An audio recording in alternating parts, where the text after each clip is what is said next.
I wasn't supposed to be home yet. My business trip was scheduled for 3 more days, but something about the last meeting didn't sit right with me. It wrapped up early, the client shook my hand, and for the first time in years, I listened to that quiet voice in my head telling me to go home. I didn't call ahead. I didn't text. I wanted the comfort of surprising my family, walking into my own house, sleeping in my own bed.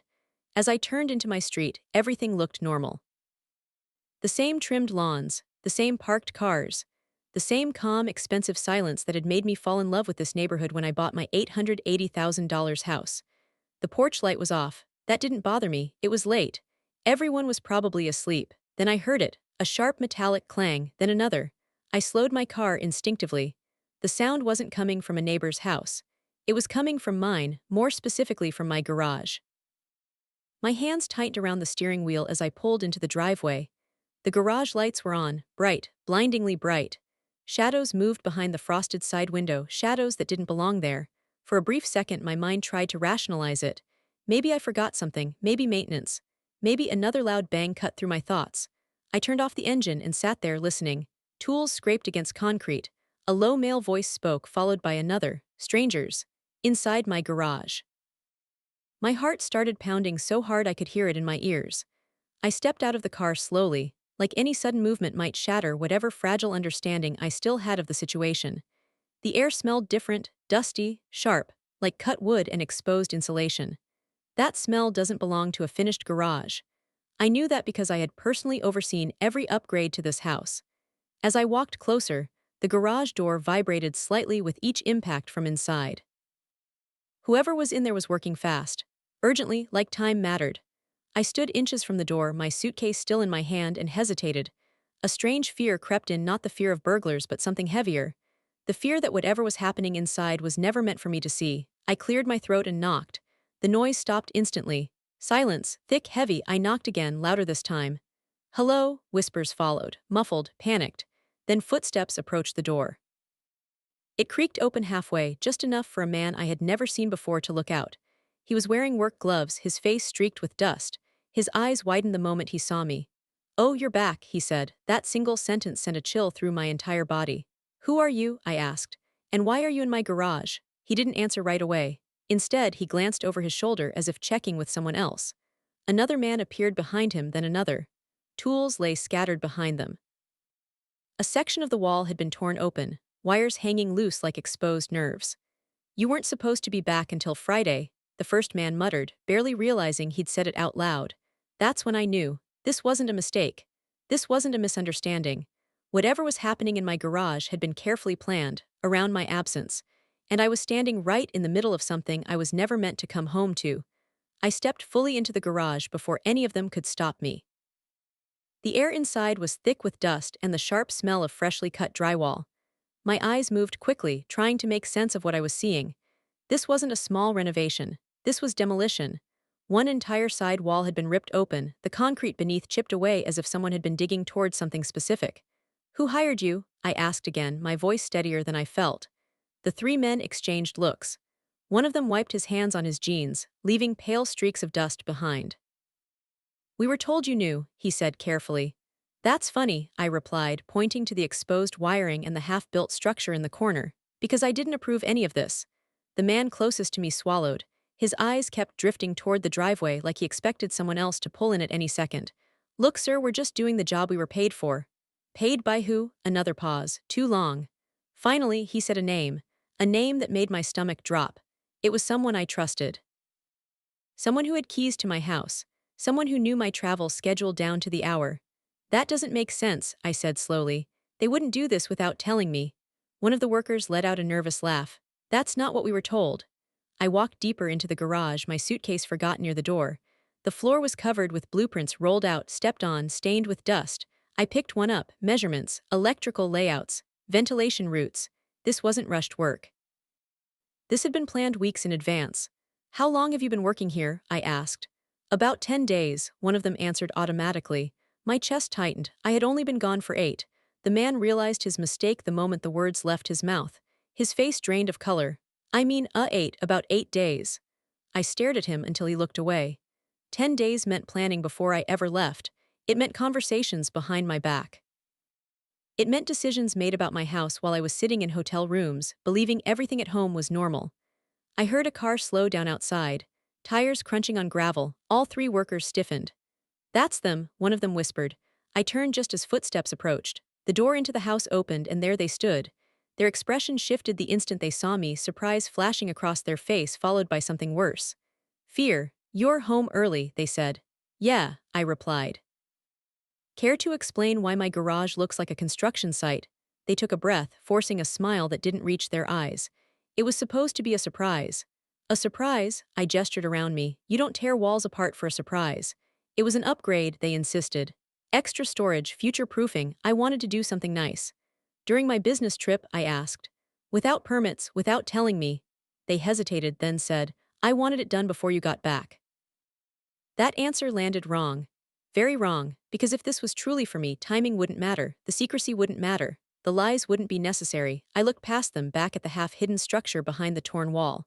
There was a doorway there, new, unfinished, and locked. I was certain it hadn't existed before I left. "What's behind that door?" I asked quietly. No one answered. The silence told me everything I needed to know. Whatever they were building wasn't meant to improve my life. It was meant to hide something from it, and I wasn't leaving until I found out what. I walked straight toward the locked door before anyone could block me. The metal handle was cold, heavier than it should have been for something newly installed. I pulled once. It didn't budge. "Open it," I said. "That's not finished yet," they replied too quickly. "It's dangerous inside." I turned and looked at them, really looked. Their jaw was tight. Their hands were shaking just slightly. This wasn't concern for my safety. This was panic. "You've been tearing my garage apart for over a week," I said. "If there's something unsafe back there, it shouldn't exist in my house at all." One of the workers cleared his throat. "Sir, we were told specifically not to let anyone inside without permission." "Permission from who?" I snapped. Silence again. I felt something shift inside me then. Not anger, not fear, control. This was my house. My name was on the deed. Whatever secret they were guarding, it was sitting on my property, using my walls, my electricity, my space. "Step aside," I said. They didn't move. I pulled my phone out slowly. "I'm calling the police." That did it. "Wait," one of them said sharply. "There's no need for that." "Then open the door." They hesitated for a long moment. I could almost see the calculations happening in their heads, what they'd been paid, what they'd been promised, what might happen if this went wrong. Finally, one of them reached into his pocket and pulled out a key. The lock clicked. The door opened just enough for a thin line of light to spill out. At first, I didn't understand what I was looking at. The space behind the door was smaller than I expected, narrow and oddly shaped, like it had been carved out rather than designed. The walls were freshly reinforced, soundproofed, too clean for a garage project. Then I saw the shelves. They were bolted into the wall, heavy-duty steel. On them sat boxes, sealed, labeled with dates, some marked with symbols I didn't recognize. There was a faint chemical smell in the air, sharp and unnatural. "What is this?" I whispered. No one answered. I stepped inside despite them telling me not to. My footsteps echoed differently in here, dull and muted. That's when I noticed the ventilation system. Brand new, professional, expensive. This wasn't storage. This was preparation. I picked up one of the boxes. It was heavier than it looked. When I shook it slightly, something solid shifted inside. Not loose, packed deliberately. My phone buzzed in my hand. A message. "We need to talk now. Please don't open anything." My chest tightened as I read it. They knew. They knew exactly what I was standing in front of. I walked back out slowly, my mind racing. "How much were you paid?" I asked the workers. "Enough," one of them muttered. "And who told you to keep this from me?" Another pause. Then quietly, "They said you'd never come home early." That sentence echoed in my head louder than any construction noise, because it meant this wasn't just a secret. It was a plan built on certainty, certainty that I wouldn't be here, certainty that I wouldn't see, certainty that my life followed a schedule they controlled. I locked the door myself and slid the key into my pocket. "No more work," I said. "Pack up, all of you." They hesitated, then slowly began gathering their tools. As they left, I stood alone in my garage, staring at the walls that no longer felt like protection. Something had been built here while I was gone, and whatever it was never meant to survive my return. The garage felt too quiet after the workers left. No drills, no footsteps, just the faint hum of the new ventilation system hidden behind the walls. I stood there longer than I realized, staring at the locked door, the key heavy in my pocket like it had weight beyond metal. I didn't go inside the house right away. I needed time to think. Every instinct told me that whatever was happening had started long before my trip. The business travel wasn't the opportunity, it was the excuse. I finally stepped into the kitchen. The lights were on, everything clean, staged almost. Too neat. Like someone had been living carefully, making sure nothing felt out of place. I set my phone on the counter, face down, and poured myself a glass of water. My hand shook enough that some of it spilled over the edge. Moments later, they walked in. They stopped when they saw me like they weren't sure whether to speak or run. Their eyes flicked briefly toward the garage door, then back to my face. "You weren't answering my messages," they said. "I was in my garage," I replied, discovering things I shouldn't have to discover in my own home. They exhaled slowly, sat down, and pressed their palms together. "This is not what it looks like." "That's funny," I said, leaning against the counter, "because it looks exactly like something you hid from me." They started talking fast then, too fast. Words piled on top of each other, explanations, excuses, half-truths dressed up as concern. They said it was for our future, that they didn't want to worry me during my trip, that it would all make sense once it was finished. "Finished for what?" I asked. They hesitated, just a second, but I caught it. "For security," they finally said. "Extra protection," I laughed, but there was no humor in it. "You don't build a sealed room with reinforced walls for protection, you build it to hide something." Their face tightened. "You're overreacting." That word hit harder than anything else. Overreacting, like I was the problem for coming home early, like my presence was the inconvenience. I reached into my pocket and placed the key on the table between us. "What's inside?" I asked. Their eyes dropped to the key, then quickly away. "I told you it's not ready." "No," I said quietly. "You told the workers I wouldn't be back yet." Silence filled the space between us, thick and uncomfortable. Finally, they spoke. "You weren't supposed to find out like this." That sentence confirmed everything I feared. "So there is something to find out." They stood abruptly. "You don't understand the position we're in." "We," I repeated. Another mistake, I straightened. "Who else is involved?" They opened their mouth, then closed it again. I could see the fear now, real and unfiltered. Not fear of me, but fear of what would happen if I pushed further. That's when my phone lit up again on the counter, a call this time, an unknown number. They saw it too, their face drained of color. "Don't answer that," they said quickly. I picked it up. "Hello," a man's voice came through, calm and unfamiliar. "You're home earlier than expected." Every muscle in my body went rigid. "I think there's been a misunderstanding," the voice continued. "We need to meet tonight." I looked at the person standing across from me, waiting for them to deny it. They didn't. That was the moment I realized the renovation wasn't the secret. "I'm not meeting anyone tonight," I said into the phone, my eyes never leaving them. "You've already crossed enough lines." There was a pause on the other end, not surprise, not confusion, just calculation. "You don't really have a choice," the man replied calmly. "This involves your property. And now that you've seen the room, it involves you." I hung up. The silence afterward was deafening. I could feel my heartbeat in my throat, loud and uneven. They took a step toward me, hands raised slightly as if approaching a frightened animal. "Please," they said, "you shouldn't have answered that." "That's interesting," I replied. "Because from where I'm standing, answering it might be the only honest thing that's happened tonight." I walked past them and headed back toward the garage. They followed, panicked now, trying to reason with me, telling me to slow down, to think. But thinking was exactly what I was doing, and the picture forming in my head was uglier by the second. I unlocked the door again. Inside, the room felt colder than before, not physically, emotionally, like the air had been drained of warmth. I turned on the lights fully this time and looked closer. The boxes weren't random. They were cataloged, dates lined up in neat progression. Some had location names. Others had nothing but numbers. "This isn't yours, is it?"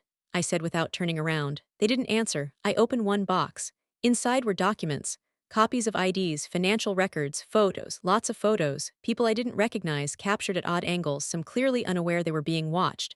My stomach twisted as realization hit me slowly, painfully. "You let them use my house," I said. "You let them build this here." Their voice broke. "I didn't think it would go this far." That was the final straw. I turned to face them. "You didn't think someone would notice a sealed room being built in an attached garage. You didn't think I'd come home early, or did you just think I'd never look too closely?" Tears filled their eyes, but I felt nothing. No sympathy, just a deep, hollow anger. "They needed a place," they whispered. "A clean place, a safe place. They said it was temporary." "Everyone says that," I replied. "Until it is." My phone buzzed again. A text this time. "We can clean this up. You don't have to be involved." That sentence terrified me more than any threat could have, because it meant I already was.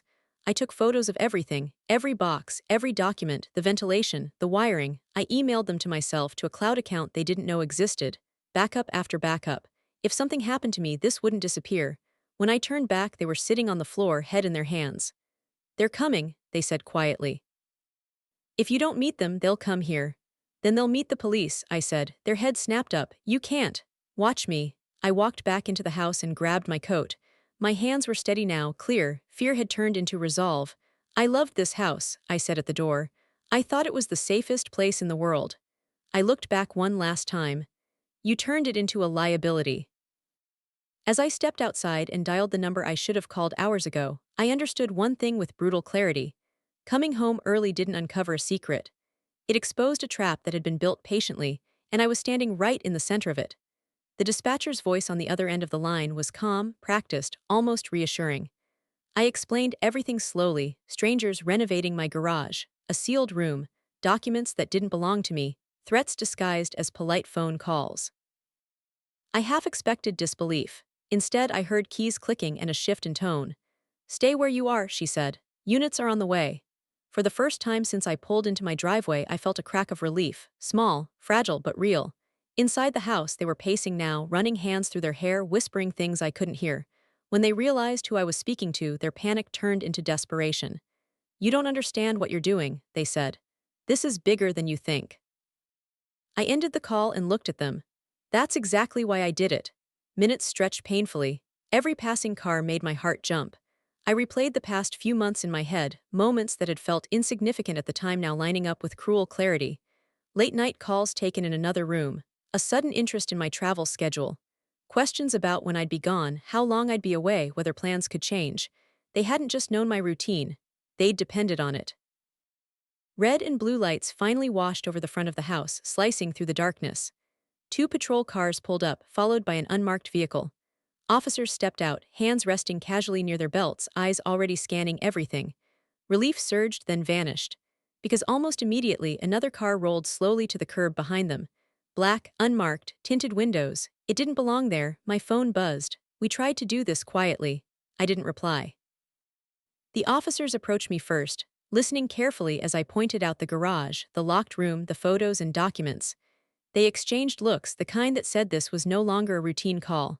One of them radioed something in, voice low. That's when the black car door opened. A man stepped out, well-dressed, confident, completely out of place on my quiet suburban street. He didn't approach me. He went straight to the officers, flashed something I couldn't see, and spoke to them like he owned the conversation. I watched the shift happen in real time. Postures changed, voices lowered. One officer glanced back at me not with reassurance but with uncertainty.